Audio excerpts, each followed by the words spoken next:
Shalom saudaraku dalam Tuhan. Saudara, dua pemahaman yang berbeda tentang Yesus Kristus antara Juma dan Bapak Bambang Nursena. Langsung kita lihat videonya dan setelahnya kita berkomentar di kolom komentar. Dan jangan lupa tekan tombol like dan juga share supaya menjadi berkat bagi banyak orang. Mari kita mulai dari apa yang disampaikan oleh Juma tentang Kristen, tentang Yesus, dan tentang Alkitab. Setelahnya kita dengarkan penjelasan dari Bapak Bambang Nursena sebagai kekuatan iman kita. Berikut videonya. Mana tema yang dipilih sesuai yang disampaikan kepada saya itu adalah tentang konsep ketuhanan. Jadi sebagai orang beriman, orang beragama, ketika berbicara mengenai Tuhan, maka aspek yang harus didahulukan itu adalah wahyu. Wahyu yang bersandar kepada apa yang diwahyukan oleh Nabi yang kita akui sebagai pembawa kabar dari langit di atas muka bumi ini. Jadi kita tidak bisa kemudian berasumsi ketika berbicara mengenai Tuhan. Kekuatan berpikir manusia hanya sampai kepada posisi bahwa kita ini memang bertuhan. Ada Khalik yang menciptakan kita, ada hakikat kekuatan di luar yang menciptakan dan mengadakan kita. Dan kekuatan akal ini tidak bisa kemudian menerka seperti apa bentuk, seperti apa wujud, seperti apa kemudian keadaan, ya, gambaran daripada pencipta yang saya maksud. Kemudian di Islam ketika berbicara mengenai Tuhan, polanya itu harus berfokus kepada yang tadi akal, dan yang kedua adalah pewahyuan, kitab suci. Keluar daripada dua ini, maka kita hanya lari kepada keadaan khurafat, mengada-ada, mengasumsi dan mencocok-cocokkan. Karena logika kita hanya disetting kemudian untuk menyeimbangkan antara apa yang dilahirkan oleh rasio, logika, dan apa yang disadurkan oleh kitab suci. Oleh karena itulah kemudian sepandai-pandainya manusia berpikir sampai ke akar-akarnya, hanya bisa memberikan suatu gambaran dan pemaknaan terkait Tuhan, tetapi tidak bisa kemudian sampai kepada identitas secara hakikat pada Tuhan itu sendiri, kecuali agama tersebut agama buatan manusia. Agama tersebut agama yang merupakan karya imajinasi manusia. Adanya konsep karikatur yang dibentuk atas ketidakberdayaannya melihat Tuhan, sehingga membentuk karikatur Tuhan sendiri, lalu diajarkan kepada orang lain sebagai konsep kebenaran. Berbicara mengenai Tuhan, maka pondasi utamanya adalah akal dan wahyu. Demikian untuk sementara. Kasih. Langsung di kantor aja, Bu Pendeta. Oh gitu, oke ya. Ini thank you Brother Juma, Bang Juma ya. Ini ada tadi cukup bagus ya. Tadi sedikit ada menyinggung tentang akal rasio manusia. Itu yang sebenarnya Esoli itu tidak bisa menjangkau sang keberadaan kausa prima yang lebih tinggi itu kan begitu ya. Jadi kalau kita belajar sains, kita ini manusia hidup di dalam tiga dimensi ya. Ada jarak, ada ruang, ada waktu. Sementara kalau kita talking about God, kita bicara tentang Tuhan, kita bicara tentang yang high dimensi, di 4 dimensi apa yang lebih tinggi itu ya. Tubuh kita ini tidak koheren untuk masuk ke 4 dimensi. Akal pikiran kita ini memang sangat terbatas untuk masuk ke dalam 4 dimensi ya. Orang manusia bisa masuk ke dalam 4 dimensi atau yang lebih tinggi lagi itu kalau bukan melalui penglihatan, melalui mimpi ya, atau nanti ketika kita bangkit, kita ini semua frekuensinya diubahkan ke dalam satu dunia yang baru zonanya itu bisa masuk. Maka sebenarnya kebodohan dan ketololan kita ini manusia ya. Kita ini mau mengkonsep-konsep Tuhan dengan zona kita yang 3 dimensi ini. Sementara kalau kita masuk ke dalam ranahnya Tuhan, high dimensi, kalau kita masuk ke dalam fisika kuantum, itu bicara tentang Tuhan atau keberadaan yang sang hakikat itu sendiri di luar dari ruang dan waktu. Itu maksudnya dalam segi kuantumnya. Nah, bagaimana caranya supaya manusia ini bisa menjangkau? Manusia kan sok-sok mengkonsep gitu ya. Manusia nggak bisa menjangkau, melihat nggak bisa. Jadi caranya gimana? Ada 2 dalam filsafat dia, lex humana dan lex eterna. Ya. Yang pertama lex humana itu hukum manusia. Hukum manusia itu nggak boleh dimasukkan ke dalam zonanya Tuhan. Jadi kenapa begini? Kenapa kan nggak bisa? Karena namanya lex eterna itu hukum Tuhan. Ranah Tuhan itu sendiri yang menjelaskan tentang dirinya sendiri. Jadi bagaimana cara manusia bisa mengenal Tuhan? Itu harus Tuhan sendiri yang menyatakan dirinya. Kita nggak perlu konsep apa dinyatakan Tuhan, itulah yang kita paparkan, itu kita narasikan, itu yang kita imani. Nah, di dalam kekristenan pernyataan Tuhan yang tidak terlihat, yang tidak terjangkau itulah Yesus Kristus. Ya, itu ada di Filipi. Caranya bagaimana? Caranya harus yang dari high dimensi itu masuk ke bawah, turun ke bawah. Kalau dari bawah naik ke atas itu nggak bisa, mustahil. Jadi kuncinya untuk melihat segala sesuatu, membayangkan segala sesuatu, mengkonsep segala sesuatu yang masih abstrak dalam pikiran, yang nggak bisa itu hanya didapat melalui satu realita konkret, yaitu adalah Yesus itu sendiri. Itu dia Bang Juma. Thank you. Iya, baik. Jadi kalau ini yang saya maksud karikatur ya. Ketidakberdayaan manusia kemudian sehingga manusia itu mewajibkan pencipta itu menjadi wujud, menjadi ada dalam keberadaan makhluk. Ini karikatur. Karena ketidakberdayaan melihat angin, maka angin kemudian diupayakan berubah menjadi uap yang terlihat. Karena ketidakberdayaan melihat sesuatu, maka akal dimainkan untuk kemudian mengadakan sesuatu ini menjadi ada. Ini yang saya maksud karikatur. Padahal yang dikatakan pencipta Khalik itu sudah pasti tidak serupa dengan apa yang kita lihat, apa yang pernah kita dengar, apa yang pernah kita rasakan. Karena kita berada pada dimensi biologis. Segala sesuatu yang dapat dilihat itu sudah pasti hal baru. Dan pencipta langit dan bumi sudah pasti tidak punya awal, apalagi akhir. Kalau dimensi Tuhan dimasukkan ke dalam dimensi makhluk, maka seluruh aspek yang ada pada diri Tuhan itu seketika menjadi makhluk. Seperti misalnya, ini logika, berbicara mengenai kekuatan logika. Seekor sapi dikarenakan ingin masuk ke dalam lubang kecil, sapi ini merubah kemudian unsur-unsur yang ada pada dirinya menjadi seekor tikus. Maka sifat yang ada sapi sudah pasti hilang. Yang ada sekarang adalah muncul sifat tikus. Tadinya makan rumput, begitu menjadi tikus, yang dimakan adalah keju. Nah ini kalau kita menggunakan akalan, bisa saja tikus itu kita mengatakan dia akan makan ilalang. Bisa, kalau akal-akalan. Karena kita yang membuat karikatur itu. Tetapi kalau kemudian kita menggunakan konsep logika, logisme, ya logis itu ada logis artinya masuk akal, maka tikus tidak akan mungkin kemudian ya makan sesuai dengan bukan kopratnya. Oleh karena itulah Tuhan adalah sesuatu yang tidak bisa menjadi makhluk. Karena dia Tuhan. Tuhan tidak bisa jadi makhluk. Makhluk tidak bisa jadi Tuhan karena dia adalah makhluk. Nah, kalau dikatakan dengan alasan dia maha kuasa, sehingga dia mampu kemudian merubah identitas, merubah diri, merubah wujud, merubah keadaan dirinya, maka kata berubah ini itu sudah memiliki nilai yang harus kita suka ataupun tidak, harus kita akui. Merubah berarti menciptakan. Ada hal mustahil Tuhan menciptakan dirinya. Karena kenapa? Dimensi kekuatan akal, segala sesuatu yang dicipta itu sudah pasti bukan Tuhan. Jadi Tuhan sekalipun dipaksakan menciptakan dirinya dalam bentuk manusia, status manusia itu bukan lagi pencipta, tapi status manusia ini sudah Tuhan. Maka bubarlah sudah, tak usah berakal kita. Kalau ternyata kita dipaksa kemudian untuk mengakui sesuatu yang tidak maha tahu adalah Tuhan. Nah, makanya saya mengatakan bahwa kalau karikatur yang dibuat kemudian ingin ditabrakkan kepada logika, selama orang itu sehat, itu tidak akan pernah bisa.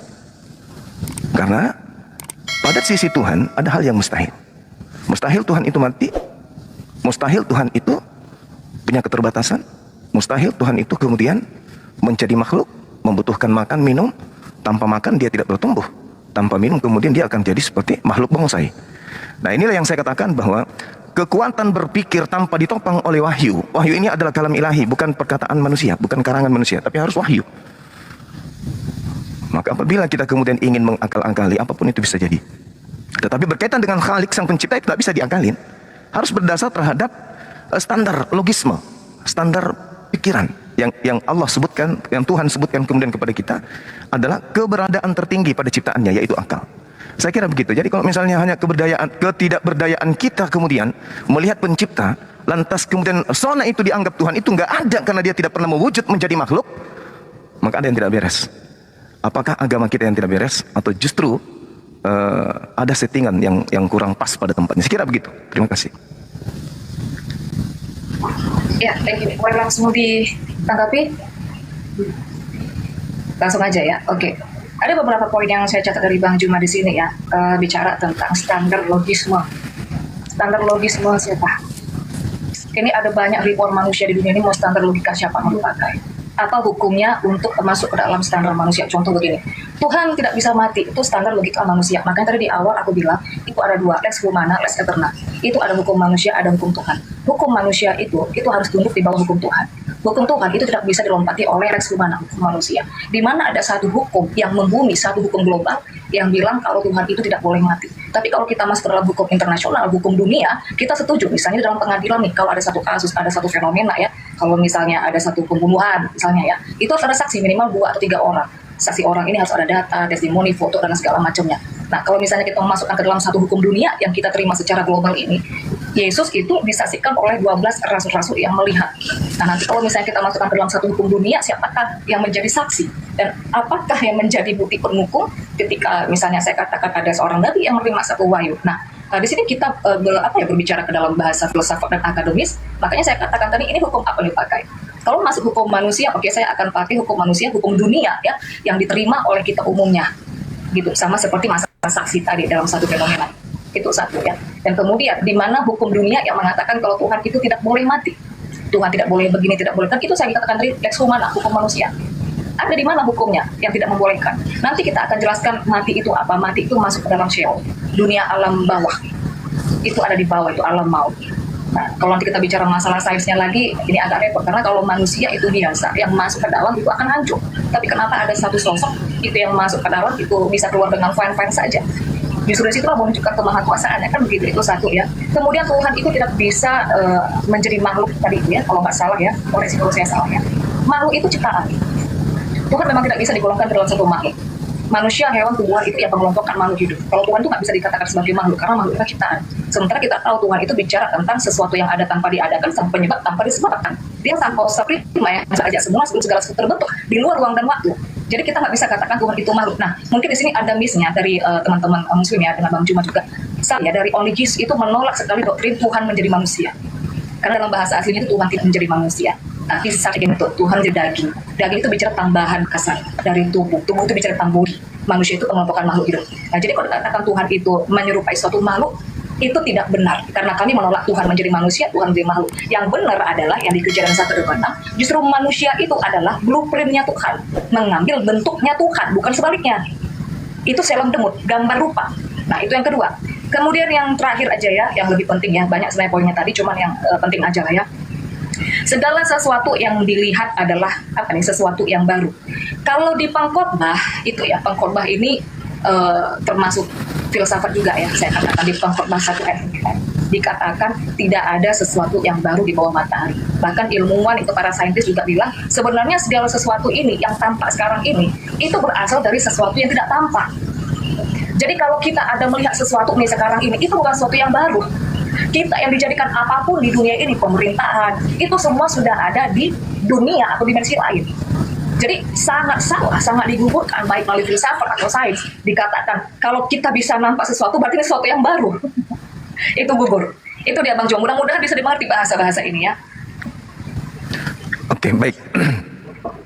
Jadi kalau dikatakan Tuhan mengambil rupa karena Tuhan itu serupa, bias daripada Tuhan manusia, berarti bisa jadi orang di luar daripada Islam, orang yang di luar daripada Kristen, sekte apapun itu mengatakan Tuhan pencipta langit dan bumi menjadi Buddha, menjadi Zeus, menjadi Krishna, ya mungkin juga menjadi makhluk aneh gitu ya.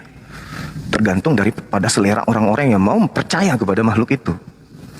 Mereka yang mengatakan Tuhan menjadi Krishna, ya nggak bisa disalahkan. Karena mereka ada pada konsep karikatur yang mereka buat tentang Tuhan. Orang yang percaya kepada Dewa Matahari, Dewa Horus misalnya, atau Attis atau Hermes, kita nggak bisa menyalahkan mereka berarti. Mereka juga benar. Ya begitu juga kalau konsep Kristen mau diterima begitu saja. Yesus itu berarti Tuhan yang datang dalam rupa makhluk, yang datang yang serupa dengan makhluk. Tapi apa tujuan kita berdiskusi kalau yang kita itu ingin ceritakan berkaitan dengan logika, berbicara dengan filsafat, kalau ternyata yang diutamakan ini adalah akal-akalan dan mengutamakan kemudian doktrin dan dogma. Untuk apa diskusi ini dibentuk? Padahal kita berbicara mengenai konsep Tuhan, berbicara mengenai konsep Tuhan, tak ada yang tahu tanpa diberitakan oleh para wakil Tuhan. Sebelum alam ini dicipta, dengan seambrek ciptaan yang ada di atasnya, Tuhan itu sudah ada, penciptanya sudah ada. Mau kita imani ataupun tidak, Tuhan tidak kurang. Dia mau menjadi makhluk atau dia mau mengambil rupa makhluk atau dia mau serupa dengan makhluknya, Tuhan tidak akan pernah kurang tanpa dia melakukan itu. Oh tidak, Tuhan harus menjadi manusia supaya ada saksi. Wah, parah ini. Jadi ketika Tuhan tidak menjadi serupa dengan makhluknya, Tuhan itu menjadi tak ada. Waduh, parah itu. Kalau dikatakan Yesus itu Tuhan, disaksikan 12 orang. Lalu siapa saksi Tuhan ketika menciptakan alam semesta? Ada yang menyaksikan? Oh nggak ada, oh berarti Tuhan itu nggak ada dong. Ini logika kayak mana ini yang dipakai? Justru kalau kita berfilsafat, dengan kita bercermin pun kita sudah tahu Tuhan itu ada. Dengan kita hidup pun kita udah tahu Tuhan itu pasti ada. Dan keberadaan Tuhan itu tidak bisa kemudian kita membuat karikatur sesuai dengan selera. Oh Tuhan harus menjadi bayi, Tuhan harus menjadi ini. Loh, kenapa bisa kayak begitu?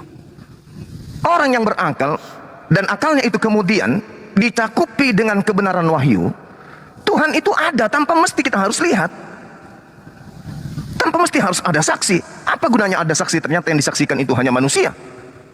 1 juta saksi tanya, yang kamu lihat makan dan tidur itu siapa? Tuhan. Bukan, dia manusia. Siapa yang membuatnya menjadi Tuhan?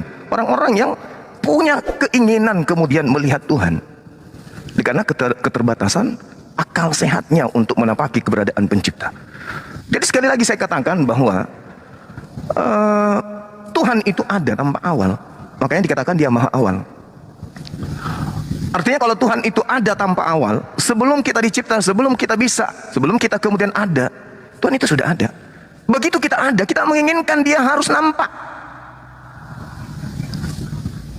Kalau dia nampak berarti dia sudah bukan Tuhan, karena dia memiliki keterbatasan. Nah sekarang saya sebagai orang beriman, itu kekuatan logika, kekuatan logika sederhana yang orang awam pun bisa paham. Nah sekarang sebagai orang beragama saya tidak bisa lepas dari dalil. Maka sebagai muslim saya mengajukan sebuah dalil dalam kitab suci saya, laisa kamitslihi syai'. Tuhan itu tidak serupa dengan apapun. Dan itu para nabi juga menyampaikan menurut internal Judaism. 2 Samuel 7 nomor 22, Tuhan itu maha besar. Tuhan itu maha besar dan tidak serupa dengan makhluk. Yeremia 10 nomor 6, Tuhan itu maha tinggi dan tidak serupa dengan makhluk. Lalu kita siapa?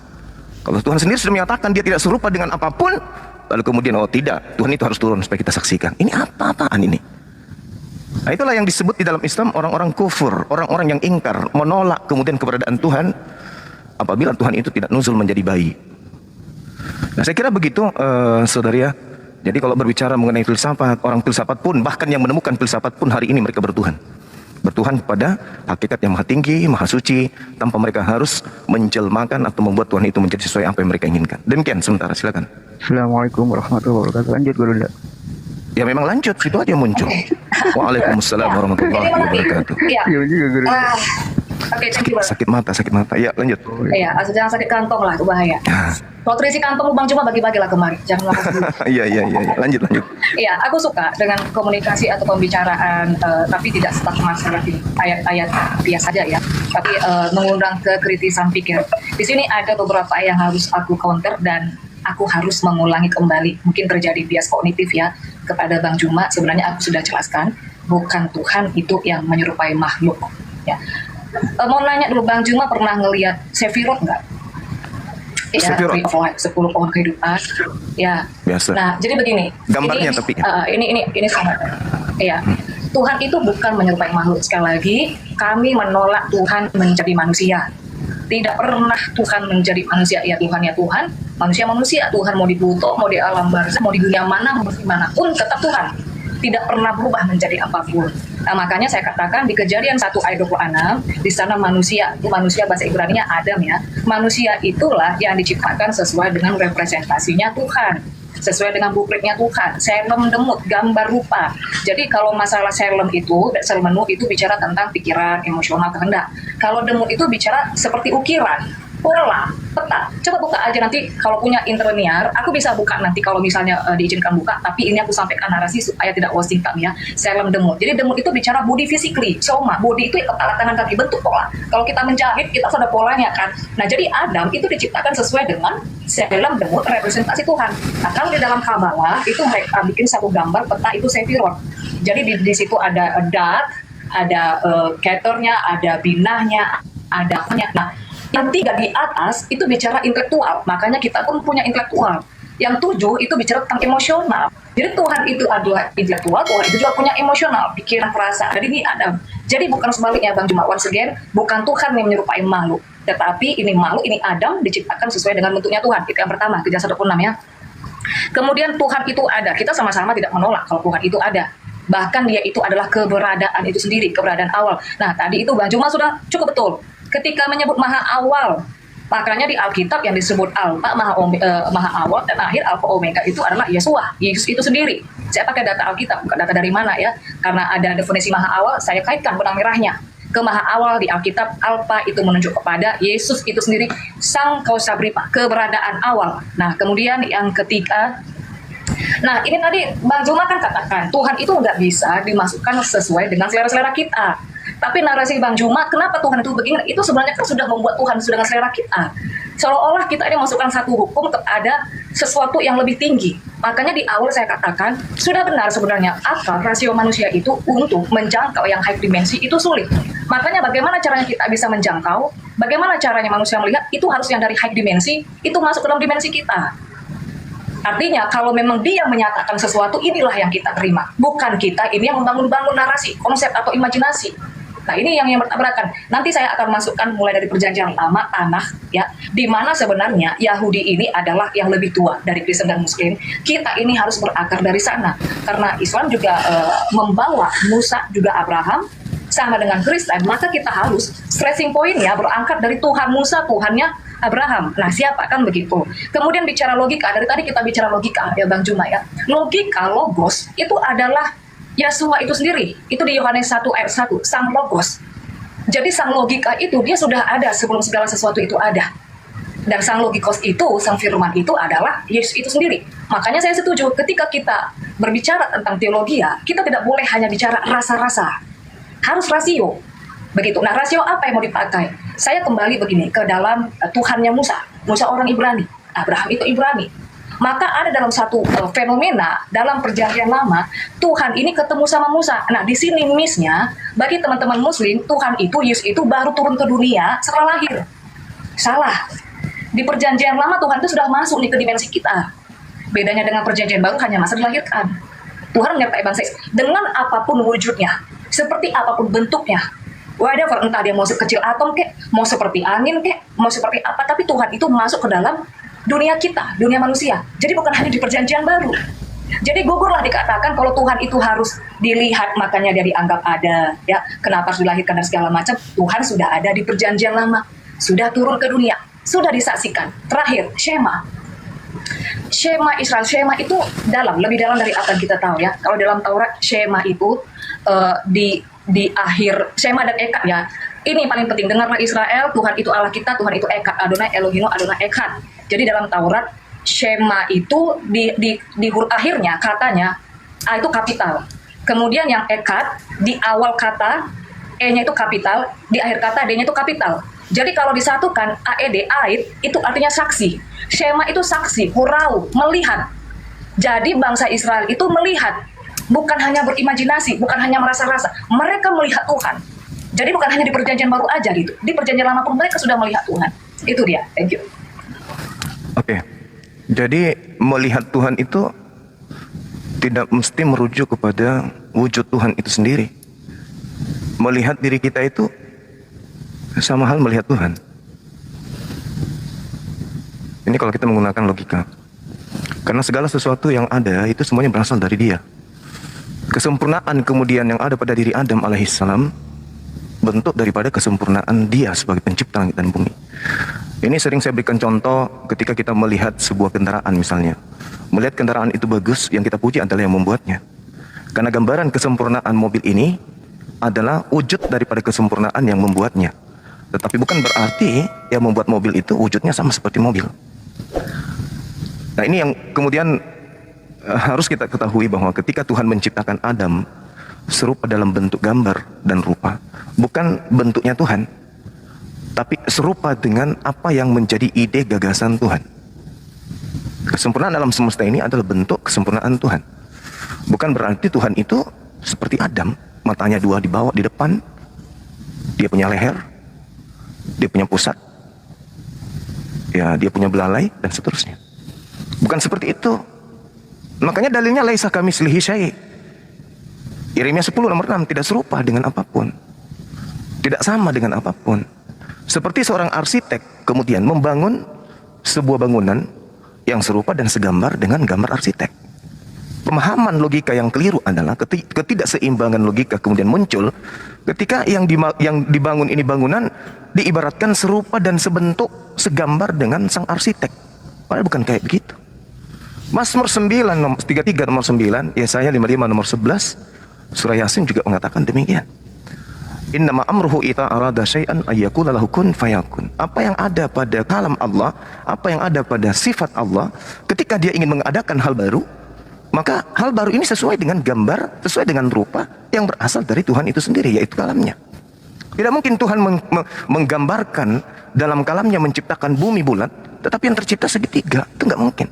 Begitu juga Adam dicipta dalam bentuk gambar dan rupa Tuhan, artinya rupa dalam sketsa ide, gagasan, keinginan, kehendak Tuhan. Tidak mungkin kemudian terciptanya Adam itu justru tangannya ada 5. Itu artinya tidak serupa dengan gambar dan rupa yang Tuhan buat. Nah, janganlah kemudian dimensi ini seakan-akan Tuhan itu sama seperti Adam.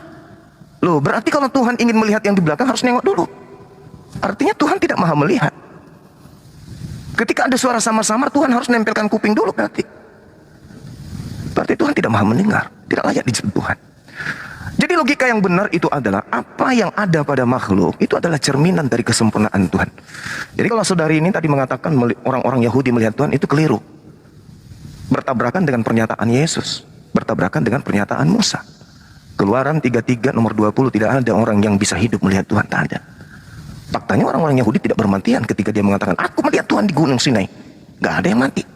Karena yang mereka lihat itu adalah pernyataan Tuhan akan keberadaannya melalui makhluk, melalui tabir, melalui malaikat, melalui wahyu. Begitu juga Yesus, Yohanes 5 nomor 37. Tuhan yang mengutus aku, kamu tidak pernah melihat dan suaranya pun tidak bisa kau dengarkan, tak pernah kau dengarkan. Jadi karikatur yang ada yang dibuat itu gugur seketika. Bahkan tadi ada pernyataan lucu menurut saya. Cuman saya lagi tidak selera tertawa, mata saya lagi sakit. Dikatakan bahwasanya Yesus itu adalah bukan ciptaan, bukan makhluk, tapi Yesus itu adalah Tuhan itu sendiri. Wah, parah itu. Itu menabrak dalil. Dalilnya juga tidak main-main, karena itu pengakuan Yesus sendiri. Dikatakan dalam Yohanes 5 nomor 42 ya. Aku datang bukan atas kehendakku sendiri. Yohanes 8, sorry. Jadi kalau Yesus itu datang bukan atas kehendaknya, berarti dia bukan yang maha berkehendak. Dengan demikian, Yesus bukan Tuhan. Karena yang disebut Tuhan itu maha segala-galanya. Mazmur 33 nomor 9, Yesaya 55 nomor 11. Yesus mengaku kok, aku datang bukan atas keinginanku. Lalu atas keinginan siapa? Keinginan dimensi, hakikat di luar aku berarti. Ya berarti Yesus gugur sebagai Tuhan. Gugurlah iman orang-orang yang menganggap dia itu adalah Tuhan. Karena pengakuan Yesus itulah yang mutlak harus dipercaya. Karena Yesus mengatakan barang siapa yang menolakku, dia tidak menerima firmanku. Firman Yesus, aku datang bukan atas kehendakku. Ya selesai. Berarti you bukan Tuhan. You bukan pencipta, you ciptaan. Makanya saya katakan tadi, segala sesuatu yang baru itu pasti ciptaan. Yesus adalah hal yang baru. Apa pembuktiannya? Mulutnya sendiri. Aku datang bukan atas kehendakku. Andai saja Yesus itu adalah Tuhan yang datang dalam bentuk sesuai dengan karikatur, maka Yesus akan mengatakan aku datang atas kehendakku sendiri. Wah, dia Tuhan sendiri nih yang datang. Ya itu pun perlu diuji. Nah sekarang pengakuannya aku datang bukan atas kehendakku, sementara Tuhan itu cuma satu kehendak. Tidak mungkin lagi 3 kehendak. Yang satu berkehendak menjadi manusia, Tuhan yang satu berkehendak jadi burung. Mana nantinya perang antara Tuhan dengan Tuhan? Maka ada persidangan Tuhan, larinya ke paganisme, penyembah dewa-dewa. Jadi mohon maaf saudari ya, apa yang saudari saya sampaikan itu adalah lebih baik masuk ke dalam ranah dalil, karena ujung-ujungnya dalil juga. Cuman celakanya kalau masuk ke ranah dalil pun karikatur yang anda buat itu sama sekali nggak bisa lolos. Karena Yesus itu makhluk. Yesus itu makhluk. Karena dia makhluk sama dengan dia ciptaan. Karena dia ciptaan sama dengan dia bukan Tuhan. Karena dia bukan Tuhan, tidak layak dituhankan. Demikian. Oke, thank you Bang Juma. Di sini ada sudah 4 kali aku hitung, Bang Juma ada bias kognitif. Aku nggak tahu ini konsentrasinya lagi kemana nih Bang Juma nih. Sekali lagi aku bilang, kami menolak Tuhan menjadi manusia. Dia hanya datang, itu ada di Filipi 2, itu nanti ayat 7-8. Dia hanya datang di dalam penampilan manusia. Jadi bukan identik, bukan equal. Dan kami sangat menolak Tuhan menjadi manusia, apalagi 100% Tuhan, 100% manusia, dan segala macam. Oke, yang selanjutnya saya buka data saja dulu nih ya. Apakah Tuhan yang menyerupai makhluk atau makhluk ini yang mengambil bentuk rupa Tuhan? Mungkin ini agak berat sebenarnya ya, tapi masalah terima atau nggak diterima itu bukan kapasitas saya. Aku balik kalau dulu kameraku ya, sebentar. kasih waktu ya, Bang Juma ya. Oke. Iya. Oke, bisa minta tolong dibesarkan layarku? Sebentar.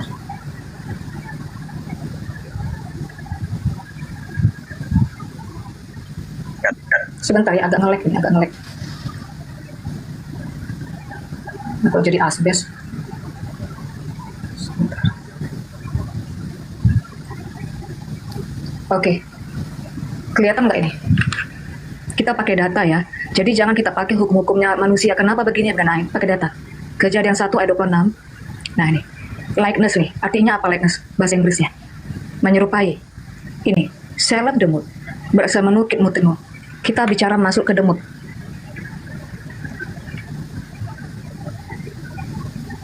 Likeness. Similitude. Ada kemiripan. Menyerupai. Model. Shape. Bentuk. Form. Ini bentuk. Jadi kalau kita bicara bentuk, kita bicara pola, kita bicara kerangka, ya kita mau bilang apa lagi? Ya bentuk, gimana bentuk? Gimana bentuk kucing? Ya begitu bentuk kucing. Ada kepala, punggungnya begitu, kakinya 4 ke bawah. Gimana bentuk ayam? Ya, ada ekor segala macam. Gimana bentuk manusia? Ada kepala, tangan, kaki. Nah ini data. Jadi manusia, sekali lagi, manusia itu yang diciptakan, Adam, itu diciptakan sesuai dengan selem demutnya Tuhan. Kalau selem itu bicara tentang emosional, perasaan, kehendak. Kalau demut itu pola, bentuk. Nah makanya ada nanti di akhir zaman ini waktu Isa itu melawan Dajjal antikris, kalau kalian ini tahu ada muslim intelektual yang bisa dibawa ke ranah ini, pembahasan tentang manusia hybrid itu, masalah bentuk yang bukannya kayak manusia ya begitu. Jadi Adam itu bicara tentang manusia yang segambar dan serupa dengan bentuk Tuhan. Ada nggak yang tidak segambar dengan serupa Tuhan? Ada banyak. Manusia purba itu nggak segambar serupa bentuk Tuhan. Manusia hybrid itu nanti nggak segambar, itu hanya Adam. Jadi sekali lagi supaya terjadi bias kognitif kepada Bang Juma, bukan Tuhan yang menyerupai manusia, tapi manusia yang menyerupai. Blueprintnya Tuhan ini aku tutup dulu, aku kasih satu data, sebentar aku jelaskan yang lain. Oke ya, sebentar ya.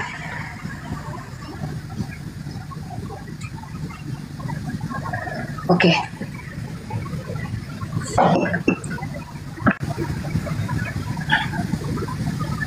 Oke ya. Terus yang kedua tadi tentang segala sesuatu yang baru adalah ciptaan. Itu juga sudah aku jelaskan ya, bahwa di dunia ini tidak ada sesuatu yang baru. Tadi aku sudah kasih ayatnya, tidak ada sesuatu yang baru di bawah matahari ini. Tadi Bang Juma tuh udah agak ada benarnya bahwa semua itu berasal dari Tuhan. Jadi semua yang diciptakan ini berasal dari pancaran ilahi, pancaran Tuhan itu sendiri. Berasal dari Dia sebagai sumber satu-satunya. Makanya makna Echad, makna Esa dalam perspektif Yahudi satu itu dalam. Semua ini menyatu di dalam Dia. Itu. Oke, kemudian yang ketiga, tidak ada yang melihat Tuhan. Ini saya kasih contoh ya, ada satu ayat di Alkitab, sebentar saya buka ayatnya. Dia adalah gambar wujud Tuhan, gambar wujud Allah yang tidak kelihatan. Sebentar.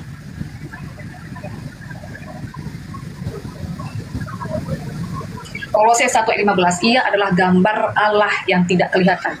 Kalau kita bicara gambar, ini bicara bentuk ya. Gambar, bentuk dan wujud itu beda. Kalau wujud itu bicara misalnya kayak padat, cair, gas, energi. Energi itu bisa dimasukkan ke dalam gas. Tuhan itu kan energi. Spirit, roh, energi itu bisa dimasukkan ke dalam wujud. Tapi kalau bicara gambar itu bicara bentuk. Makanya dia adalah gambar wujud yang tidak kelihatan. Nah sekarang kita masukkan ke dalam tawarik. Ya kita masuk ke dalam tawarik. Ini sesuai dengan sains juga.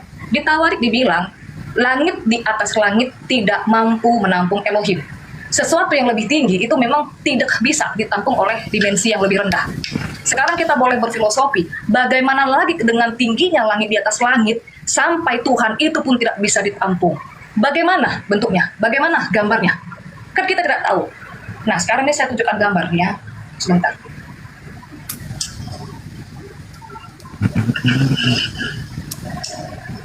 Ini saya tunjukkan, ini gambar harimau. Kelihatan nggak? Besarin host. Oke. Ini ya. Ini gambar harimau. Ini 2 dimensi. Ini hanya ada bentuk atas bawah. Tidak ada dalam. Banyak manusia itu mengkonsep Tuhan, mengimajinasikan Tuhan seperti ini. Tetapi mengatakan ini Tuhan. Padahal ini hanyalah sebagai hasil imajinasi, sebagai hasil kreativitas manusia. Nah, itu satu. Kemudian yang kedua. Ini 2 dimensi, kalau kita mau tarik keluar ke 3 dimensi, nggak bisa. Kalau kita bicara masalah 3 dimensi ini, dia harus memiliki bagian dalam. Kalau dia tidak memiliki bagian dalam di 2 dimensi ini, entah bahasa saya terlalu berat ya, tapi ini bahasa-bahasa sains. Karena dia tidak memiliki bagian dalam, ketika ditarik ke 3 dimensi, ini harimau mati. Karena apa? Karena nggak ada bagian dalam, nggak ada organ, nggak ada pencernaan segala macam. Sementara 3 dimensi ini butuh makan dan lain-lain. Jadi nggak bisa. Anggaplah kita ini 3 dimensi. kita seperti 3 dimensi, ketika kita masuk ke high dimensi, 4 dimensi, kita tuh akan hancur. Tetapi dari yang dimensi tinggi, itu bisa masuk ke bawah. Bisa turun ke bawah. Bagaimana caranya? Tuhan menyatakan diri. Dia yang sesuatu yang besar, yang big, yang dari high dimensi tadi itu, ketika masuk ke dunia manusia, dia menyatakan diri dengan apa saja. Ada dia menyertai bangsa Israel dengan rupa tiang awan, tiang api. Ada dengan angin, gemuruh, menyala api. Ada juga dengan bentuk manusia, namanya antropomorfis. Tapi bukan menjadi manusia, hanya bentuk. Nah sekarang saya katakan ini Bang Cuma, ini kita, anggaplah ini dunia kita, 2 dimensi. Ya. Ini gelas, ini sesuatu yang lebih tinggi, yang kita nggak bisa lihat. Kita gambar seandainya di sini, kita gambar di atas kertas ini. Ya. Kita tidak bisa melihat keseluruhan. Gelas ini kita nggak bisa melihat keseluruhan, karena ini dimensi atas. Kita hanya bisa melihat lingkaran ini. Anggaplah ini pernyataan Tuhan yang terlihat itu. Dari yang tidak bisa kita lihat sepenuhnya. Itu maksudnya tidak ada yang mampu melihat Tuhan. Tapi ketika Tuhan menyatakan dirinya, dia menyatakan dirinya dengan sesuatu yang bisa dijangkau manusia. Ketika dia masuk ke dunia manusia. Nah, kita melihat pernyataan dirinya itu ini, Yesus itu. Pertanyaannya, apakah lingkaran ini bukan gelas ini? Apakah pribadinya, oknumnya bukan satu atau beda? Ya sama. Nah, nanti kalau dibilang, kalau misalnya manusia tidak bisa melihat Tuhan, itu di Alkitab kan di Ulangan sudah dicatat. Sudah saya kasih tahu tadi, sebentar. Di Ulangan 5, ayat 24. Sesungguhnya Allah Tuhan kita telah memperlihatkan kepada kita kemuliaannya dan kebesarannya, bahkan kita telah mendengar suaranya. Tapi bangsa Israel itu bilang, tapi kami tetap hidup. Artinya apa? Karena bukan manusia yang masuk ke sana. Karena Tuhan itu turun ke bawah, dia membuat kapasitas dirinya supaya bisa dijangkau manusia, makanya manusia bisa hidup. Kalau dengan keadaan Tuhan yang sepenuhnya, ya, bayangkan aja berapa ribu volt cahaya mau kita lihat, apakah retina mata kita bisa menangkap? Kira-kira bahasaku ini bisa dimengerti nggak? Jadi Yesus itu adalah pernyataan Allah yang tidak kelihatan, yang tidak terjangkau, yang begitu besar tadi. Tetapi oknumnya, pribadinya cuma satu, adalah Yesus itu sendiri. Itu. Jadi jangan dibilang bangsa Israel itu nggak melihat Tuhan. Big mistake, salah besar. Dan satu lagi ya, kalau kita memakai paradigmanya Musa, Abraham, itu orang Ibrani itu mempercayai sesuatu yang realita konkret, yang bisa dilihat, yang bisa didengar, yang bisa dilaba. Ada realita abstrak. Itu paham Yunani, dia bisa mempercayai sesuatu yang abstrak di luar sana, silakan aja, tapi itu bukan paham Ibrani. Kalau kita bilang salah nggak orang Yunani misalnya, atau Bang Juma memakai realitas abstrak, ya silakan aja, tapi Ibrani nggak seperti itu. Makanya di 1 Yohanes 1 ayat 1 dibilang, apa yang sudah kami dengar, kami lihat, kami raba sejak semula tentang firman hidup. Mereka itu merasakan suatu realita konkret. Nah itu dia Bang Juma.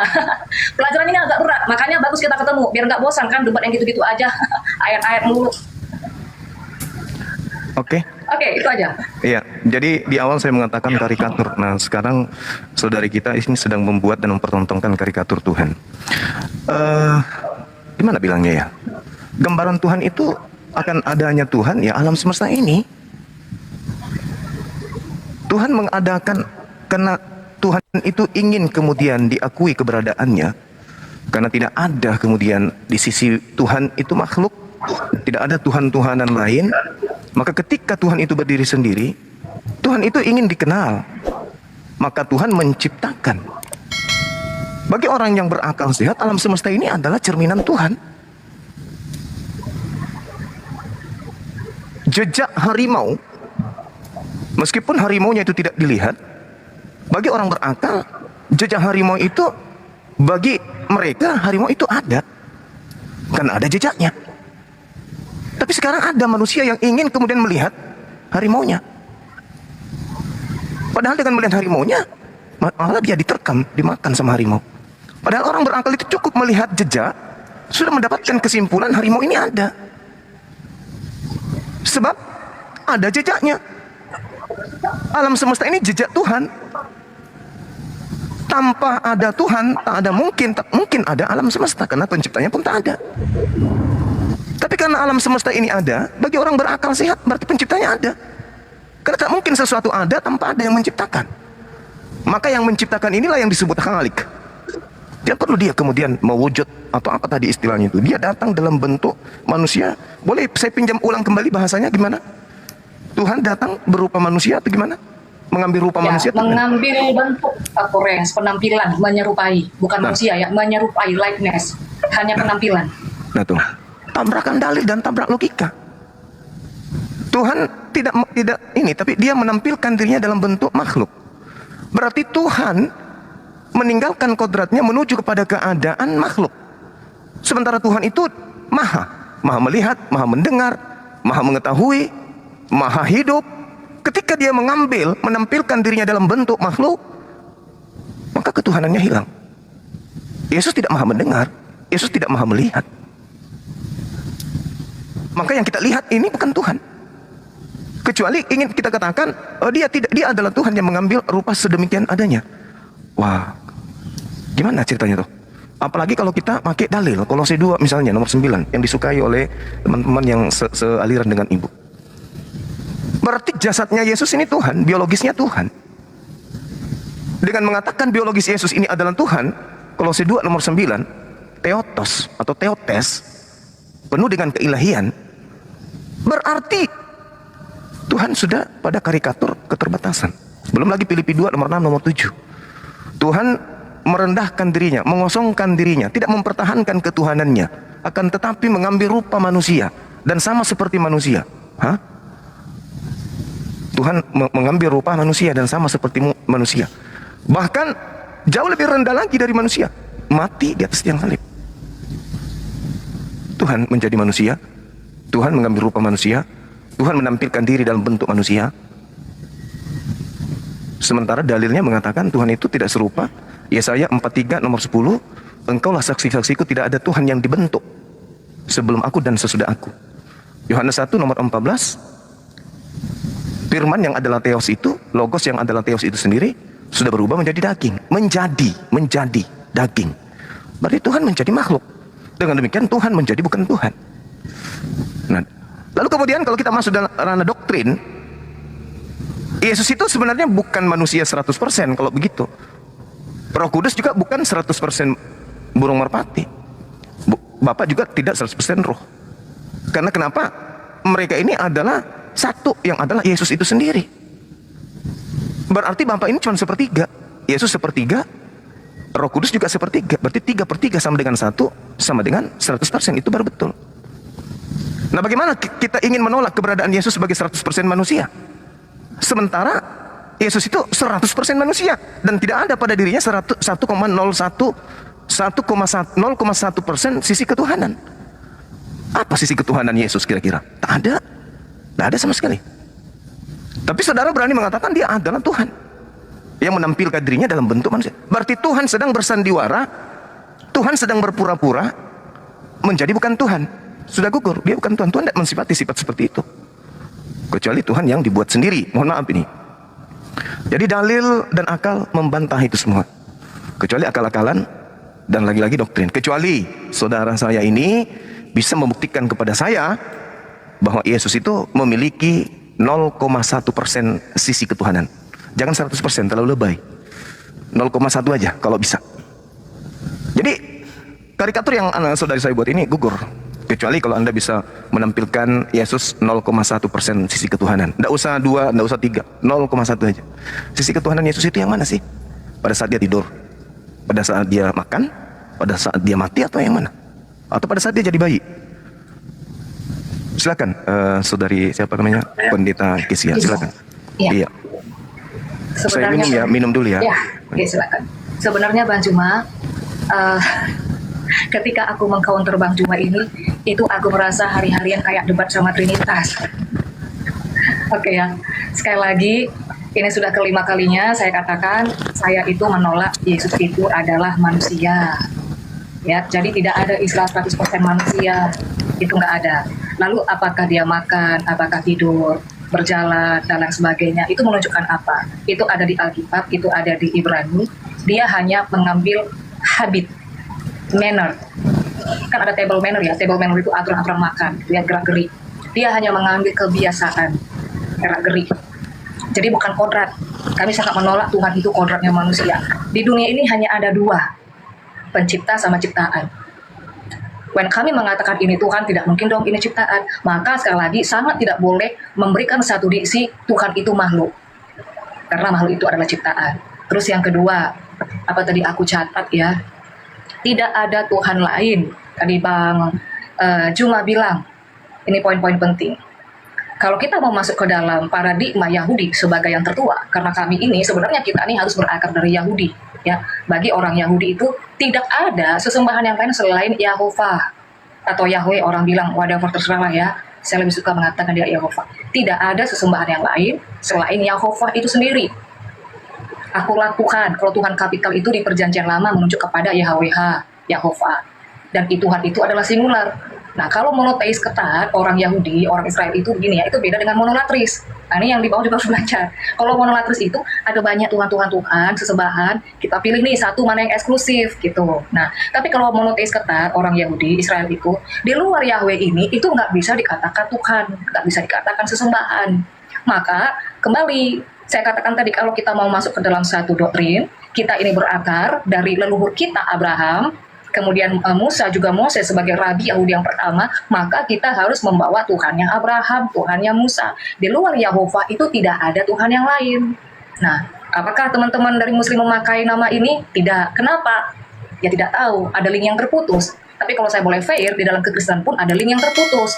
Makanya kami tidak memakai bapak-bapak gereja, karena link itu sudah terputus. Jadi setiap agama-agama ini ada antisemit, menghilangkan corak-corak bau-bau Yahudi, gitu ya. Bukan kita mau sok-sokan keyahudian. Tapi kalau kita bicara tentang landasan keimanan, kita harus berakar dari sana, Tuhan Musa, Tuhan Abraham, kan begitu. Nah, kemudian yang ketiga, menjadi daging. Bang Juma tadi mendeskripsikan menjadi daging itu adalah menjadi makhluk. Tadi di awal aku sudah kasih tahu, ya, manusia itu bukan daging.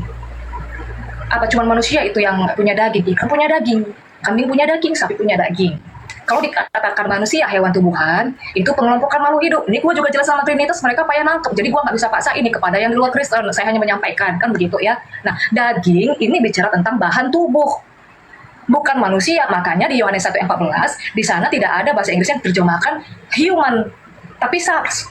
Gitu dia. Jadi sangat tidak bisa kalau kita katakan daging itu adalah makhluk. Lalu daging apa? Lihat saja subjeknya di sana siapa? Hologos. Daging Tuhan itu sendiri. Masa Tuhan punya daging? Nah, di dalam pemahaman Yahudi Mesianik sendiri ya, itu ada literasi dari luar Alkitab, referensi ya. Kalau sebelum dunia dibentuk ini, itu Tuhan punya daging, punya darah. Makanya Adam itu darahnya darah dari Tuhan, dari Yahovah. Makanya nanti di akhir zaman yang mau diubah ini adalah struktur DNA dari darah manusia ini ya.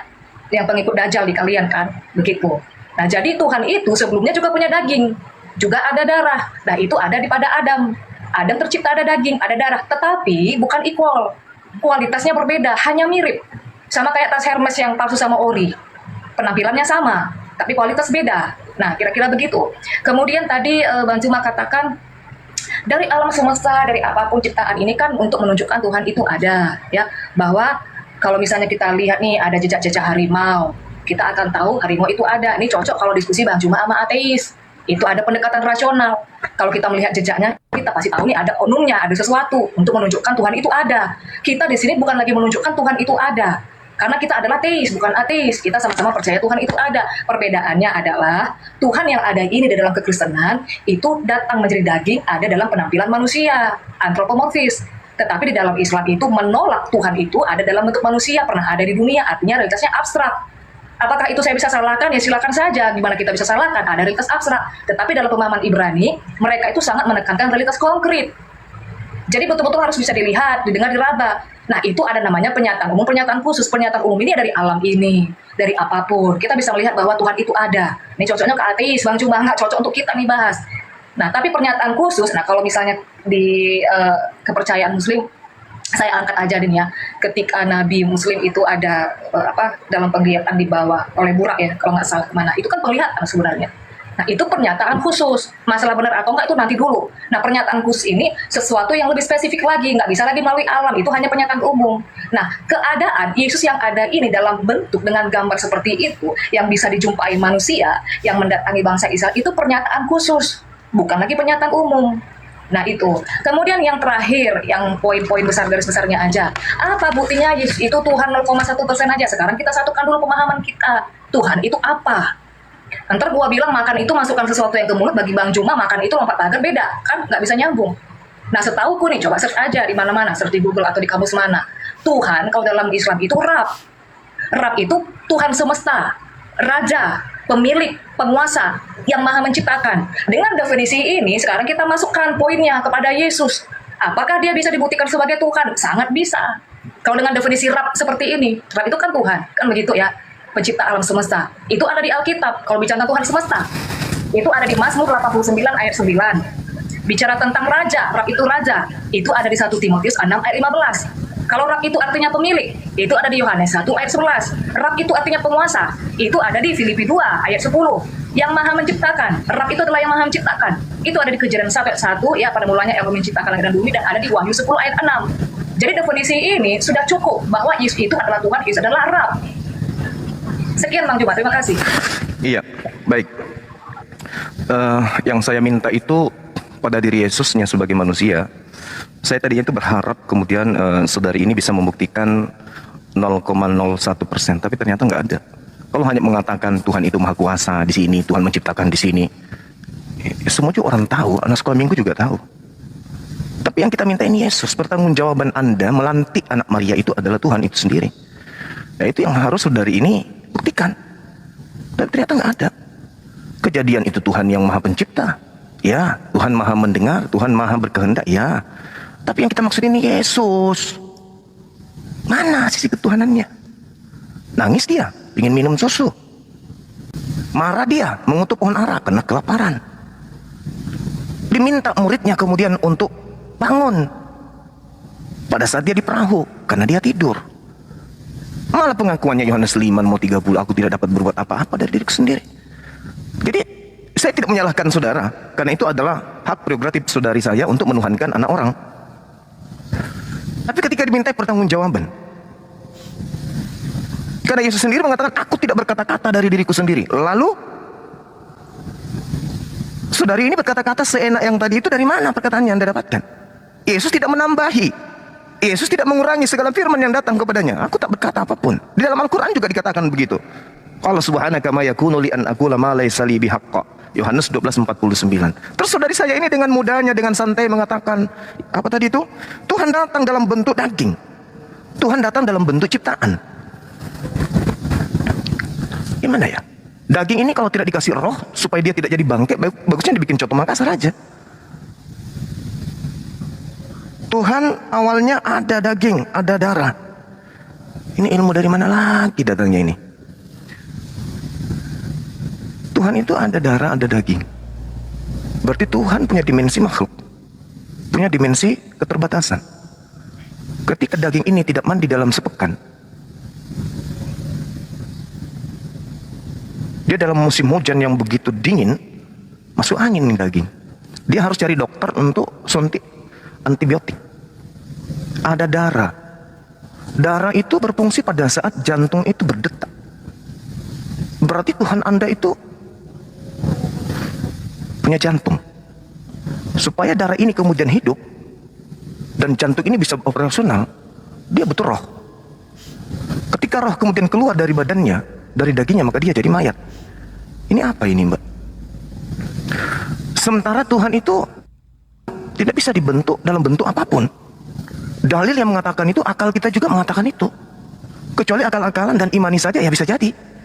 Maka konsep yang saudari saya bawa bukan trinitas lagi, tapi konsep paganisme. Mohon maaf ini. Ini dua catatan yang sangat menggelikan saya.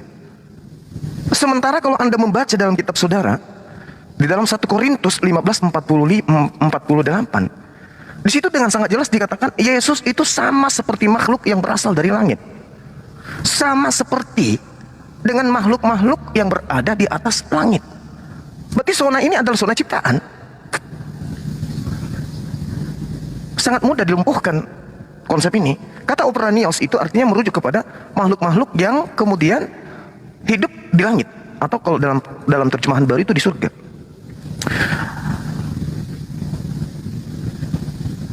Dikatakan Tuhan awalnya ada daging, ada darah. Tuhan datang dalam bentuk daging. Ini sudah membantah dalil-dalil. Tuhan datang dalam bentuk daging berarti Tuhan datang dalam bentuk ciptaan. Tuhan datang dalam bentuk makhluk. Tuhan datang dalam bentuk manusia. Kalau Tuhan datang dalam bentuk makhluk, dalam bentuk manusia, berarti Tuhan datang dalam bentuk bukan Tuhan. Bukan Tuhan berarti bukan Tuhan. Manusia Yesus bukan Tuhan. Ya gimana ceritanya? Yesaya 43 nomor 10, engkaulah saksi-saksiku. Sampai Tuhan itu mengambil saksi loh. Tidak ada Tuhan yang dibentuk. Tuhan datang dalam bentuk manusia dikarenakan apa? Gara-gara Paulus nih. Filipi 2 nomor 6, nomor 7, nomor 8. Terus Kolose 2 nomor 9. Padahal Yesus mengatakan ketika ditanya dalam kisah para rasul, kisah rasul berapa? Kisah para rasul berapa, Mas? Enggak tahu. 22 nomor 8. Ketika Paulus itu diceritakan bertanya, "Siapakah engkau? Apakah engkau Tuhan?" Yesus menjawab, "Akulah Yesus, manusia, antropos, dari kota Nazaret." Dia sendiri mengatakan. Bagaimana tuh? Jadi saya rasa kalau saudari saya ini tidak mampu membuktikan sisi ketuhanan Yesus 0,1%, bagaimana Anda bisa mengajari kita, menyampaikan ke kita bahwa Tuhan datang dalam bentuk daging. Kalau sang daging ini pun tak mampu membuktikan 0,1%. Silakan. Saya harus tepuk tangan dulu. Oke. Saya sambil nyimak di YouTube ya. Ya, suara saya ini kedengaran nggak? Hujan di sini, Bang Juma. Kedengaran, Mbak. Kedengaran. Oke, Bang Juma, konsentrasinya ini lagi penuh atau lagi menurun? Coba jujur. Saya sangat konsentrasi dan menggelikan gitu, Mas. Iya, silakan. Iya. Soalnya aku sudah 7 kali bilang kami menolak Yesus itu adalah manusia. Loh, bagaimana saudari saya menolak Yesus itu manusia? Anda masih sehat? Nah, makanya Maria manusia, melahirkan manusia. berarti benar. Berarti dari tadi saya sudah 7 kali mengulangi. Artinya Bang Juma itu tidak menyimak. Kami menolak Yesus itu menjadi manusia. Oke ya. Pertama, ini lagi ya. Tapi jadi ulangin lagi. Nah, saya berharap begini ya. Ketika teman-teman Muslim selalu mengatakan kepada saudara Kristen, ya saya memang tidak memungkiri. Kita fair ya, di dalam setiap agama ini selalu aja ada yang low quality, ada yang high quality. Saya juga tidak memungkiri bahwa di dalam kebenaran itu pun ada yang cuman bani terjemahan. Jadi kami tidak bisa hanya masuk ke dalam terjemahan. Yang namanya metode hermeneutik itu juga dipakai dalam hermeneutik Islam, Islamologi, itu harus ada critical text. Makanya saya katakan tadi, aku mengatakan berulang-ulang, Yohanes 1 ayat 14 itu bukan menjadi manusia, di bahasa Inggrisnya juga bukan human, tapi menjadi daging. Ini pun adalah pertentangan kami dengan Trinitas, jadi saya memaklumin. Nah, aku tadi sudah berulang-ulang menjelaskan, aku tidak tahu apakah bisa konsentrasi menangkap, karena mengulang itu cukup capek loh. Daging itu dan manusia itu beda. Manusia itu pengelompokan makhluk hidup. Daging itu bicara tentang bahan dari tubuh. Tubuh itu bicara bentuk. Nah, kenapa di sana tidak memakai human? Kedua, anthropos. Nah, Bang Juma harus belajar juga kaidah Yunaninya. Anthropos itu di dalam bahasa Yunaninya ya, itu dibedakan menjadi 2 golongan. Kalau dia menunjuk kepada sesuatu yang secara spesifik, itu menunjukkan kepada laki-laki. Tapi kalau dia secara umum, kolektif, itu menunjukkan kepada ya manusia, bisa pria, bisa wanita.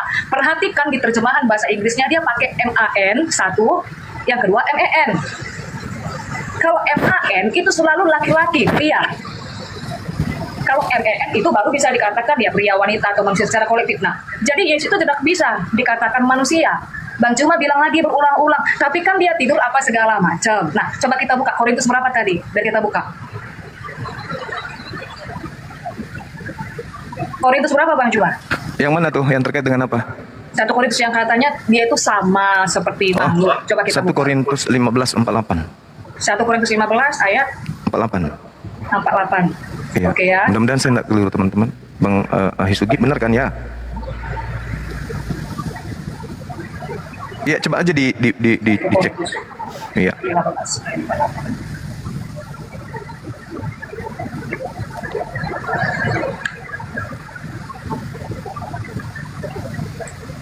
Kayaknya beda deh. Orang-orang dunia ini adalah seperti Adam yang pertama, yang dijadikan dari tanah.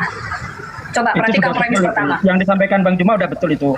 Makhluk-makhluk alamiah sama dengan dia yang berasal dari debu tanah. Itu ya Aki Juma ya? Iya, betul. Ini ayat berapa dulu? Kitab berapa, ayat berapa? 1 Korintus 15:48. Ya sudah, ini saya bacakan.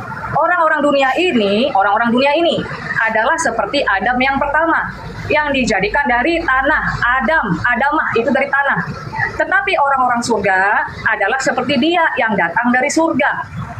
Nah, di ayat yang lain kan Yesus bilang, aku datang dari atas, kamu dari bawah, Yesus dari surga. Jadi apa bedanya yang surga dengan dunia? Apa bedanya daging dunia dengan daging surga? Kalau yang dari dunia itu ada di Ayub, tubuh itu menjadi debu, kembali menjadi debu, karena Adam pertama dari tanah. Tetapi Yesus itu tidak dari tanah. Bahkan dalam kitab Anda sendiri pun Saya tidak tahu ya apa dikatakan Yesus itu dari tanah. Kayaknya sama deh, dikandung dari Roh Kudus. Di sana pakai bukan from, dikandung dari Roh Kudus, bukan dari tanah. Nah, jadi daging Tuhan itu tidak binasa. Itu bedanya, makanya Yesus mati dagingnya tidak membusuk. Itu hanya logika linear dari data dan juga pemahaman logis kita. Itu bedanya. Jadi walaupun sama-sama daging, kualitasnya itu berbeda. Itu yang kedua, Bang Juma. Yang pertama, tolong dipahami lagi, Yesus tidak pernah ada dalam Alkitab dikatakan menjadi manusia. Cari sampai dapat, nggak ada. Kedua, daging Tuhan itu berbeda dengan daging manusia. Ketiga, kalau dikatakan Tuhan berdaging, Tuhan berdarah, ini dapat dari mana? Yang pertama, saya pakai teologi proper dari Alkitab, yang Kejadian 1:6, Shalom Demur. Yang kedua, referensi dari ada Yahudi itu Mesianik, dari literasi mereka. Setidaknya di sini ada dua yang memvalidasi bukti kuat. Maka kalau Bang Juma ingin membantah hanya melalui satu bukti, itu gugur, nggak bisa kuat. Apalagi kalau kita balik ke bahasa asli. Terus yang terakhir, yang lebih penting lagi, maaf ini suara saya agak kuatin ya, ini hujan di sini. Yang terakhir, bukti Yesus Tuhan. Sekarang aku tanya dulu sama Bang Juma, Tuhan ini apa dulu coba? Tuhan pencipta. Tuhan pencipta. Itu aja. Ya, itu aja supaya nggak melebar. Ya udah kalau begitu Yesus itu pencipta, Yohanes 1:1, Tuhan semesta alam, Mazmur 29. Tadi aku udah bacakan. Penguasa, Filipi 2:10. Yesus bukan berada pada titik Yohanes 1:1, Mbak. Dia di 14-nya. Jadi siapa di sana? Fidakeus. Yang mana? Siapa homologos di Yohanes 1 itu siapa? Si Matius, si Markus, Fidakeus. Bukan, itu adalah sifat yang melekat pada diri Tuhan. Kalamnya, sifatnya. Yesus itu nanti Tuhan berfirman, baru dia ada. Firman itu menjadi manusia. Menjadi manusia itu menjadi daging maksudnya. Yesus itu berfirman baru, coba sekali lagi. Jangan salah. Yesus itu berfirman. Siapa yang bilang Yesus berfirman? Oke, coba ulangi apa tadi? Yesus itu ada setelah ibunya ngeden. Daging itu ada nanti setelah Tuhan itu berfirman. Iya. Oke, Yesus ada karena Maria itu melahirkan, kan ya, itu kan. Betul, nah, tadi di awal aku kembalikan konsentrasinya Bang Juma. Di awal aku katakan Yesus itu kan Alfa. Sudah Alpha itu ada yang maha awal. Enggak ada Alfa maha awal, Mbak. Jangan ngarang bebas. Enggak ada. Saudaraku dalam Tuhan, saat ini kita mendengarkan apa yang disampaikan oleh Bapak Bambang Nursena di video berikut, ya. Semoga ini menjadi jawaban bagi iman kita, supaya iman kita semakin kokoh, semakin teguh di dalam Yesus Kristus. Kita semakin percaya bahwa Yesus adalah Tuhan dan Allah kita. Berikut videonya, Tuhan memberkati kita. Injil Yohanes pasal 20 ayat 27 sampai dengan 29, demikian firman Tuhan. Kemudian ia berkata kepada Thomas, taruhlah jarimu di sini dan lihatlah tanganku. Ulurkanlah tanganmu dan cucukkan ke dalam lambungku. Dan jangan engkau tidak percaya lagi, melainkan percayalah. Thomas menjawab dia, ya Tuhanku dan Allahku. Kata Yesus kepadanya, karena engkau telah melihat aku, maka engkau percaya. Berbahagialah mereka yang tidak melihat, namun percaya. Amin. Saudara-saudara yang terkasih dalam Tuhan, pembahasan kita adalah keilahian dan ketuhanan Yesus Kristus. Dalam ayat yang tadi kita baca, kita membaca pengakuan Thomas ketika melihat bukti bahwa Yesus disalibkan. Bahkan dia melihat bekas paku pada tangannya, pada lambungnya. Thomas mengakui dia, menyampaikan kredo kepadanya yang bunyinya My Lord and my God. Bahasa aslinya adalah Ho kurios mau, Keoteos mau. Jadi artinya ya Tuhanku dan Allahku. Di sini tegas Injil mencatat bahwa Thomas mengakui Yesus sebagai Tuhan, sebagai Allah. Lalu Yesus membenarkan itu. Berbahagialah orang yang percaya sekalipun dia tidak melihat. Saudara-saudara yang terkasih dalam Tuhan, apakah bedanya kata Tuhan dan kata Allah? Nanti kita akan membahas lebih lanjut. Namun sebelumnya sering kita mendapatkan pertanyaan, apakah ada di dalam Alkitab statement dari Yesus sendiri, akulah Allah, sembahlah aku. Itu yang sering dipertanyakan oleh para polemikus. Lalu biasanya saya jawab, adakah statement dalam Injil yang mengatakan bahwa Yesus bersabda, "Aku bukan Allah, jangan sembah aku." Karena kita tidak bisa mengukur agama orang dari sudut pandang kita. Ini pertanyaan yang dulu sering dipertanyakan oleh polemikus Muslim dari India namanya Zakir Naik. Dan orang Kristen biasanya bingung. Padahal statement itu tidak hanya bersifat via positiva, tetapi juga via negativa. Dan jawabannya ini, Yesus mengakui apa yang diungkapkan oleh Thomas tentang dirinya, bahwa Thomas mengatakan my Lord and my God. Namun kalau mau dituntut, ya, pernyataan positif tentang Yesus, tentang diri Yesus dari ucapannya sendiri tentu ada. Pertama, orang Yahudi itu sangat menghormati kekudusan Tuhan. Maka setiap kali ada kata yang ditulis hanya dalam huruf mati, YHWH, itu tidak dibaca.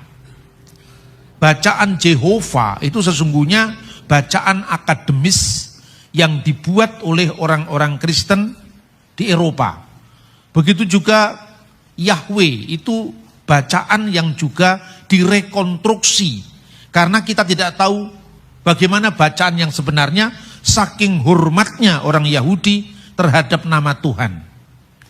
Namun saudara-saudara, setiap kali karena hormatnya pada nama itu, setiap kali nama itu muncul dalam Alkitab, mereka membacanya Adonai atau Hashem, sang nama, nama di atas segala nama. Maka biasanya ketika ada firman Tuhan dari kitab Torah, ya, di dalam Ulangan pasal 6 ayat 4, biasanya orang Yahudi membaca Shema Yisrael, Adonai Elohenu, Adonai Echad.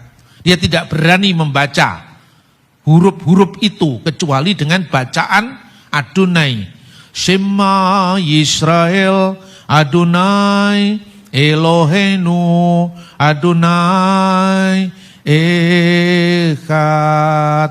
Namun ketika orang Yahudi mendengar kata-kata nama di atas segala nama, mereka langsung tahu bahwa itu nama Tuhan, pencipta langit dan bumi. Bagaimana dengan statement Yesus sendiri? Di dalam Injil Yohanes pasal 8 ayat 58, pada ayat sebelumnya yaitu ayat 56, itu Yesus mengatakan Abraham melihat hariku dan dia akan bersuka cita karena dia akan melihatnya. Namun orang Yahudi mereaksinya, umurmu belum sampai 50 tahun. Yang disebut belum sampai 50 tahun itu adalah kemanusiaan Yesus yang datang ke dunia.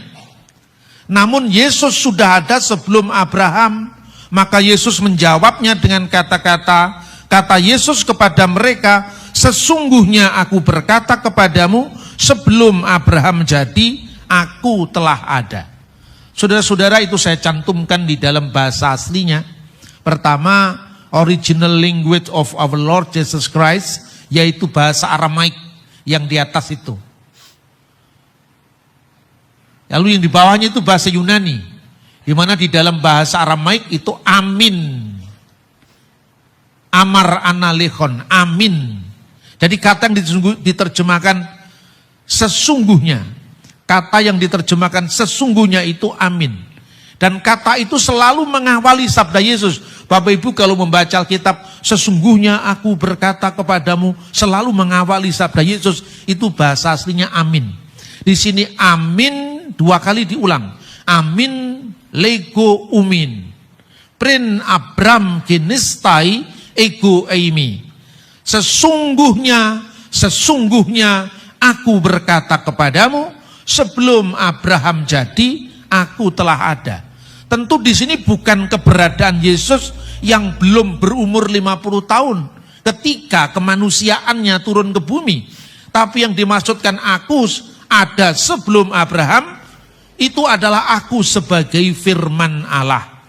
Pada mulanya adalah firman dan firman itu bersama dengan Allah dan firman itu adalah Allah. segala sesuatu, langit, bumi, laut, dan seisinya ini diciptakan, dijadikan oleh Dia.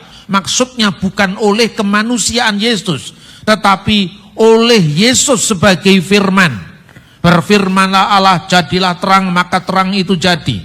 Dan tanpa firman itu tidak ada sesuatu pun yang jadi dari segala yang telah dijadikan. Itulah makna Yesus adalah Allah.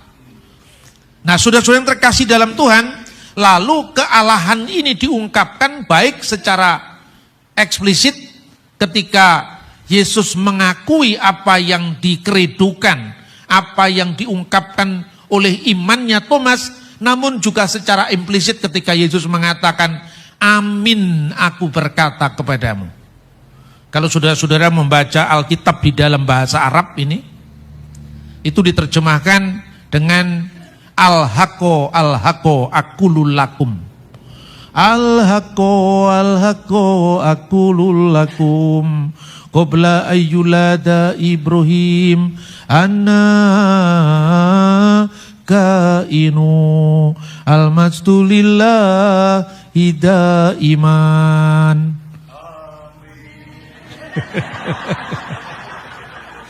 Itu bukan kitab suci umat Islam, bukan, ini dari sini, ini Injil bahasa Arab ini.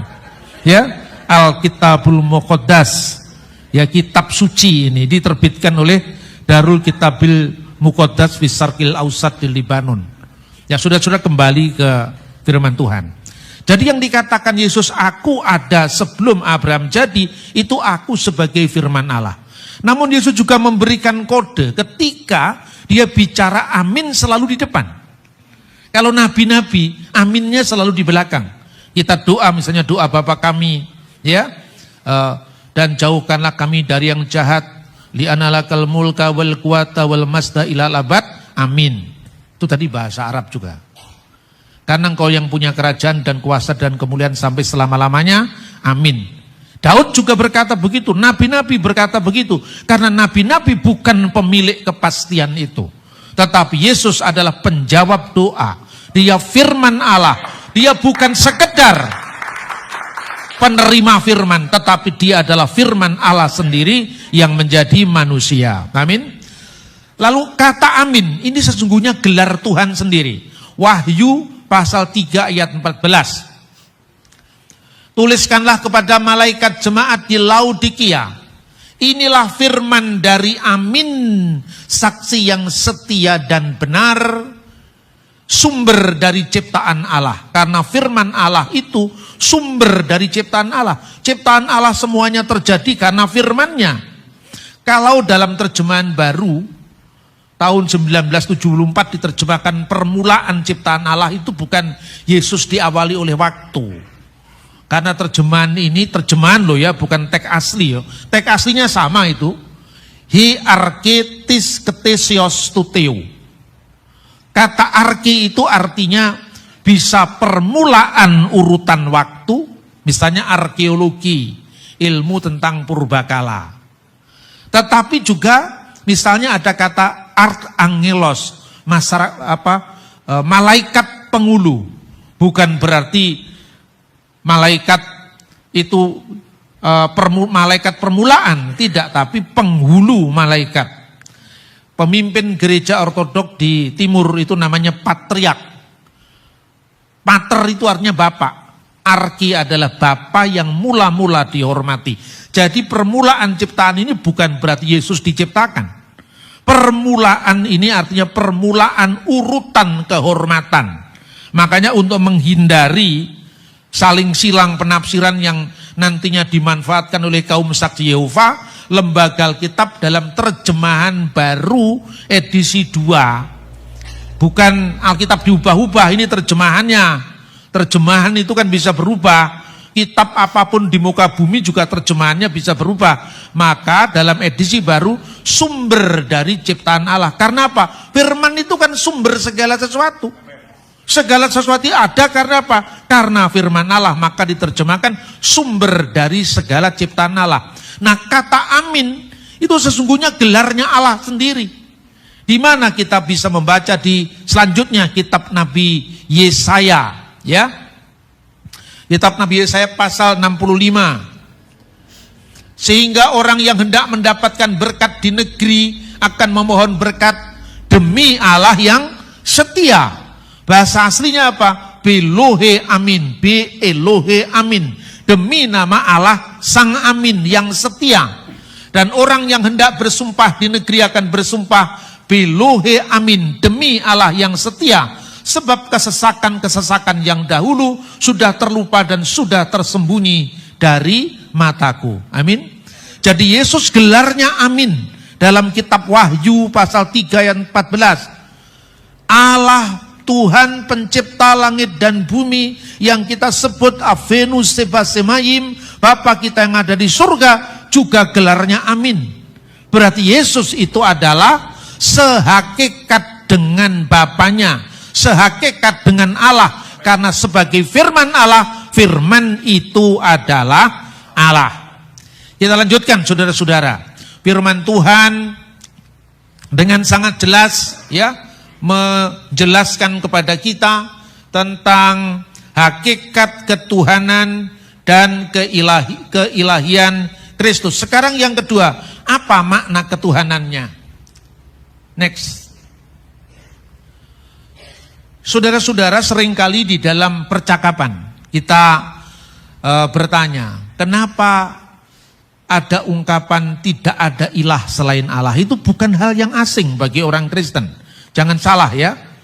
Kita kalau membaca di dalam Alkitab, misalnya ketika nabi-nabi Baal berperang secara rohani dengan Elia, apa yang terjadi di situ?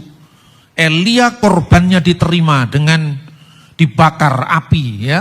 Tetapi nabi-nabi Baal mereka sambil berteriak-teriak tapi doanya tidak dijawab.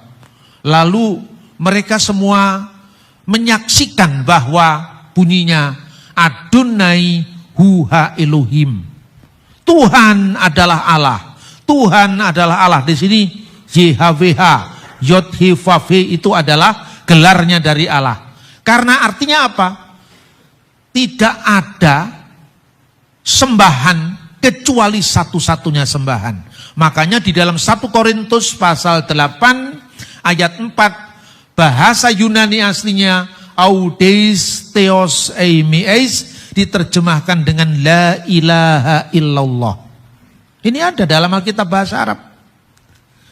Tidak ada ilah selain dari Allah yang esa. Itu bahasa Arabnya wa alla ilaha illallahul ahad. Lalu ayat 6 ditegaskan bagi kita hanya ada satu Allah. Ayat 5, meskipun di dunia ini ada banyak yang disebut Elohim, ilah-ilah, namun bagi kita hanya ada satu Allah. Walana ilahun wahid wa huwal abul ladzi minhu kullu syai'in wa ilaihi narji'u. Ini Alkitab bahasa Arab, saya tidak ngomong agama lain ya. Meskipun ini mirip dengan inna lillahi wa inna ilaihi raji'un. Sesungguhnya asalnya semuanya dari Allah dan akan kembali pula kepada Allah. Dalam teks 1 Korintus pasal 8 ayat 4 juga dituliskan bahwa Bapa itu sumber segala sesuatu dan semuanya ini akan kembali kepadanya. Maka dikatakan wa ilaihi narji'un. Itu menegaskan apa? The Godhead of God. Jadi divine, keilahian, bahwa tidak ada sembahan kecuali satu-satunya sembahan. There is no God but God. Besar ya. Tidak ada ilah kecuali al-ilah, Allah yang satu-satunya. Baru yang kedua, the lordship, yaitu ketuhanan. Itu dikatakan wa rabbun wahid wa huwa Yesus al-Masih alladzi bihi kullu syai'in wa bihi nahya. Dan bagi kita hanya ada satu Tuhan, yaitu Yesus Kristus yang olehnya segala sesuatu diciptakan dan yang karena Dia kita hidup. Satu Tuhan, one God, God the Father, one Lord, our Lord Jesus Christ. Ya, satu-satunya Allah hanya Dia. Tidak ada ilah selain Allah. Allah yang satu itu dalam dirinya sendiri ada firman-Nya yang kekal, ada rohnya yang kekal. Seperti dalam diri manusia ada pikiran manusia yang bersama dengan dirinya, dan ada roh manusia yang ada dalam dirinya, namun kita jumlahnya satu. Meskipun tidak sepenuhnya sama, mirip dengan satu matahari, ada wujudnya yaitu benda penerang di angkasa. Kita bisa melihat matahari karena matahari bersinar. Lihat sinarnya, kita bisa merasakan matahari dari panasnya. Matahari, sinarnya dan panasnya adalah satu.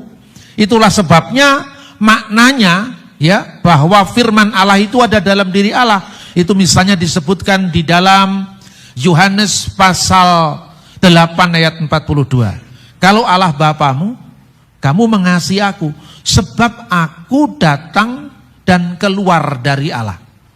Yang keluar dari Allah ini tentu bukan kemanusiaan Yesus, karena Yesus itu punya dua natur. Sepenuhnya Allah sebagai firman Allah, dan sepenuhnya manusia sebagai putranya Bunda Maria. Nanti kita bahas pada sesi kedua. Makna ketuhanannya itu aku keluar dari Allah, karena firman Allah itu keluar dari Allah. Pikiran saya keluar dari mana? Dari diri saya. Tapi pikiran saya dan saya adalah satu. Maka kalau ada orang saksi Yehova, hanya Bapa yang layak menerima penyembahan, bukan anak. Anak itu artinya bukan beranak secara fisik. Kemudian kalau Tuhan punya anak, mana bidannya? Kok primitif sekali? Gak adalah iman Kristen yang percaya bahwa Tuhan beranak secara fisik. Tidak ada ajaran seperti itu. Jadi anak Allah itu artinya firman Allah. Firman yang kekal yang menciptakan langit bumi seisinya itu. Kemudian kita kenal ketika firman itu datang ke dunia. Firman itu telah menjadi manusia dan tinggal di antara kita, dan kita telah melihat kemuliaannya, yaitu kemuliaan yang diberikan kepadanya sebagai anak tunggal Bapa, penuh kasih karunia dan kebenaran. Jadi anak tunggal Bapa itu kiasan untuk sang firman tadi. Jadi bukan berarti Allah itu beranak. Kok primitif sekali Tuhan kok beranak. Jadi jangan GR lah menilai agama orang, saudara-saudara. Tapi kita sendiri juga jangan terlalu pede, karena kita harus bisa jawab juga. Amin, saudara-saudara. Nah itulah maknanya aku keluar dan datang dari Allah. Berarti firman Allah itu asalnya dari mana? Dari Allah. Tidak seperti lahir itu selalu lahir secara biologis. Pancasila itu lahir dari pemikiran Bung Karno. Siapa ibunya pemikiran? Kok bisa melahirkan Pancasila? Kan tidak seperti itu kan? Sayalah yang melahirkan gagasan itu. Siapa ibunya gagasan? Ya toh? Kan tidak perlu harus kata harafiah seperti itu. Anak tangga apa berarti tangga punya istri? Ya toh? Apalagi anak tangga, anak sekolah, masa gedung sekolahan juga nikah dulu? Kan tidak. Lalu yang kedua, Roh Kudus, roh kebenaran yang keluar dari Bapa. Jadi sumbernya adalah satu, tidak dua, tidak tiga, karena Allah kita itu Allah yang esa. Firman Allah yang dikiaskan dengan Allah itu lahir dari Bapa. Roh Kudus juga keluar dari Bapa. Itu kelahiran kekal, bukan lahir dalam konteks fisik. Memang dalam Alkitab Roh Kudus juga disebut Roh Yesus, tapi bukan berarti ya ada dua roh, ada satu roh saja dalam diri Allah itu. Kalau Roh Kudus disebut Roh Yesus, artinya apa? Roh Kudus itu diberikan kepada kita melalui nama Yesus. Yesus Sang Mesias. Aku akan mengutus penolong yang lain. Siapa yang mengutus?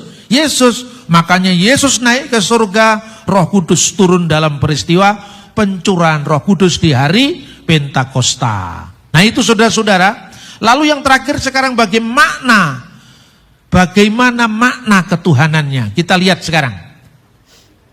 Next. Ya, gelar Tuhan bagi Mesias itu berasal dari kitab Mazmur atau kitab Jabur. Ya, Neum Hashem Ladoni Seflimini.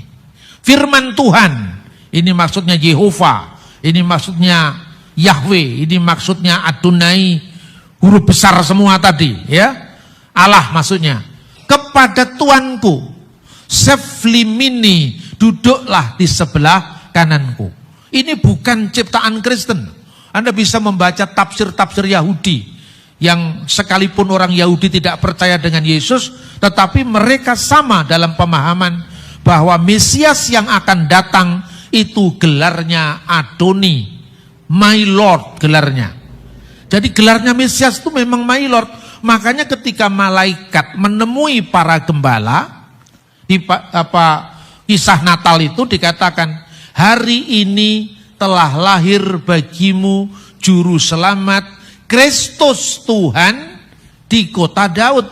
Karena ini gelarnya Mesias, yaitu my Lord, ya. Duduklah di sebelah kananku, berbicara tentang Raja Mesias yang tahtanya dipersiapkan baginya dalam kasih karunia dan duduk di atas takhta itu. Ini tafsiran Yahudi. Sekalipun harus saya katakan orang Yahudi belum percaya atau tidak percaya akan Yesus Kristus, namun harapannya tentang Mesias itu tidak berbeda dengan harapan kita sebagai seorang Kristen. Karena itu dalam Yudaisme ada mereka yang mengatakan diri sebagai hanya kitab Taurat. Misalnya ketika kita bicara tentang orang-orang Saduki, orang-orang Parisi, mereka mengatakan penafsir Taurat. Orang-orang Eseni, yaitu yang meninggalkan peninggalan bagi kita, naskah-naskah Laut Mati, The Dead Sea Scroll, yang usianya lebih dari 2000 tahun. Dan ini merupakan pukulan telak kepada kaum yang suka menuduh kitabnya orang Kristen sudah dipalsukan. Bagaimana mungkin kitab suci Kristen dipalsukan? Karena Yahudi yang tidak percaya Yesus pun kitabnya sama dengan kitab kita. Jadi kalau orang Yahudi mau supaya cocok dengan tafsirannya, Alkitab diubah sesuai dengan pendapatnya dia. Misalnya hamba Tuhan dalam Yesaya pasal 53, dia bisa ganti aja dengan hamba-hambaku. Karena bagi orang Yahudi, nubuat itu bukan untuk Yesus, tapi untuk seluruh bangsa Israel. Makanya kata hambaku itu kan tunggal, diganti hamba-hambaku supaya cocok dengan Israel people, tapi itu tidak dilakukan. Orang Yahudi menolak Yesus itu sebagai Immanuel, tapi nubuat Immanuel tetap ada di dalam kitab Nabi Yesaya, termasuk di naskah Laut Mati. Dan orang-orang Eseni, kelompok Yahudi yang memisahkan dari Yerusalem tahun 152 sebelum Masehi ini, menyebut diri sebagai Ose HaTorah, yaitu apa artinya pelaku Taurat. Dan plus satu lagi Kristen yang menyebut dirinya bahwa Yesus itu penggenap Taurat. Baik mereka yang percaya Alkitab Perjanjian Lama sudah digenapi, maupun mereka yang masih menunggu penggenapan.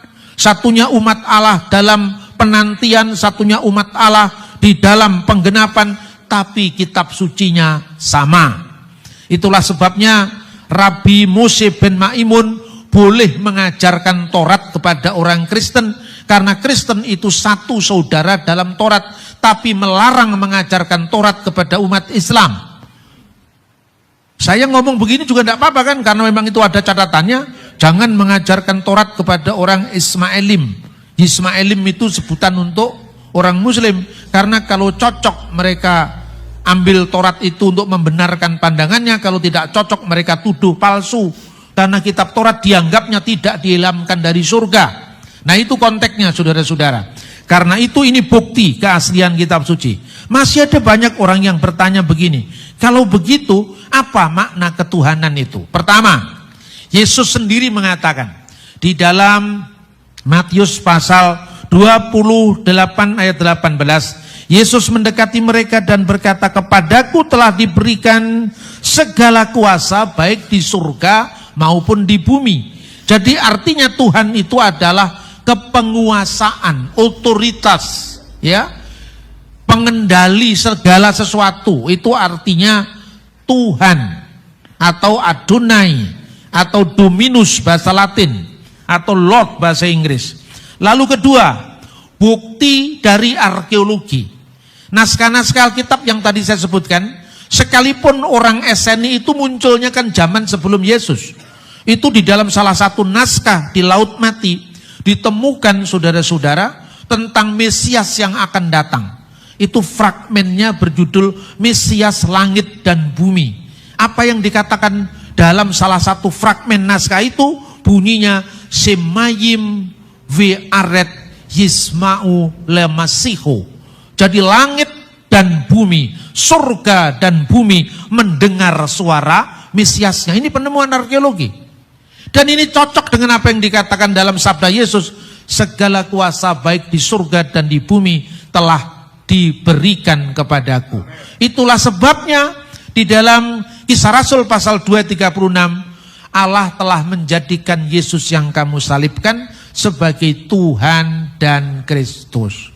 Lalu ada orang lagi bertanya, Pak, masa Tuhan kok mati? Tuhan gak pernah mati, saya bilang. Karena Tuhan itu jabatan. Dalam Alkitab ya, kalau Alkitab bahasa Inggris kan disebut Yesus itu Lord. Dalam kemanusiaannya Yesus disebut Lord. Tapi sebagai firman, Yesus itu adalah God.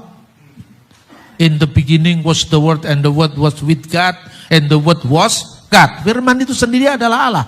Tapi ketika firman itu datang ke dunia, dia digelari Tuhan. Telah menjadikan Yesus yang kamu salibkan itu sebagai Tuhan dan Kristus. Jadi Tuhan itu tidak sama dengan seperti istilahnya God dalam bahasa Inggris. Tuhan itu adalah Tuan atas segala Tuan. Itu artinya Tuhan. Maka kalau Anda membaca di dalam bahasa Inggris, Lord Jesus, kemudian Yesus itu wafat, tidak ada ganjalan. Karena Lord itu bisa merujuk kepada yang fisik dan yang non fisik. Yang fisik sebagai gelar, ya kan? Kalau Anda bahasanya Jawa, Gusti Yesus sedo. Artinya yang sedo bukan Gustinya, tapi Yesusnya. Karena Gusti itu adalah jabatan. Itulah maknanya ketika di dalam 1 Korintus pasal 11 ayat 26. Setiap kali kamu makan roti ini dan minum cawan ini, yang sebentar lagi kita lakukan, kamu memberitakan kematian Tuhan sampai ia datang. Kematian Tuhan. Artinya kematian Gusti, kematian Lord. Karena sesungguhnya ini gelar, maka kalau dikatakan, dialah orang yang pertama membawa berita, duka, tentang Salam Tuhan, di videonya kita sudah wafatnya dibahas dan dibicarakan oleh beberapa tokoh di video barusan. Ya, kita sudah dengarkan seperti apa narasi yang disampaikan oleh Juma tentang kekristenan, tentang Yesus ya. Dia selalu berusaha membuktikan bahwa Yesus itu tidak layak jadi Tuhan, bukan Tuhan, hanya utusan dan lain sebagainya. Dan kita juga sudah dengarkan seorang apologet Kristen yang debat secara langsung atau secara online dengan Juma, dan dia menjawab pernyataan-pernyataan atau pertanyaan Juma terkait iman kekristenan dengan jawaban-jawaban yang sangat luar biasa, dan pastinya jawaban yang memberkati kita, jawaban yang menguatkan iman kita, jawaban yang membuat kita semakin yakin bahwa Yesus Kristus adalah Tuhan dan Juru Selamat dalam kehidupan kita. Bahkan di akhir video tadi kita sudah dengarkan bagaimana Bapak Bambang Nursena menjelaskan ketuhanan daripada Yesus. Apakah Yesus ini layak disebut sebagai Tuhan atau tidak? Dan dari penjelasan beliau kita bisa simak bahwa Yesus memang Allah yang perkasa. Yesus adalah Allah yang telah datang ke dunia ini, mengambil rupa manusia menjadi sama seperti manusia untuk memberikan kasih-Nya kepada orang percaya kepadanya, sehingga setiap orang yang percaya kepadanya tidak binasa melainkan beroleh hidup yang kekal. Panjang lebar beliau menjelaskan tentang itu, dan saya percaya bahwa iman kita semakin tumbuh dengan penjelasan beliau, sehingga kita tidak terbawa arus dengan narasi-narasi yang dibangun oleh Juma berdasarkan opininya tentang Kristen, tentang Alkitab, dan tentang Yesus Kristus. Nah, saudaraku dalam Tuhan, selebihnya seperti apa tanggapan saudara? Silahkan tulis di kolom komentar. Tuliskan komentar yang baik, yang positif, terutama komentar yang memuji memuliakan nama Tuhan, dan komentar yang memberkati kita sekalian. Dan jangan lupa ya, dukung perkembangan channel ini dengan cara tekan tombol like dan juga share atau bagikan video ini supaya menjadi berkat bagi banyak orang. Kiranya damai sejahtera senantiasa melimpah bagi kita dan Tuhan Yesus memberkati kita dari saat ini sampai selama-lamanya. Shalom.